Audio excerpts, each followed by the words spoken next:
武蔵浦和。ご乗車ありがとうございます。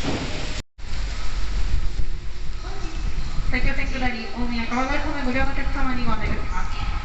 本日の大宮行きの列車は6番線から発生いたします16時19分川越市甲府線としまして本日6番線の列車は終点の大宮駅となります。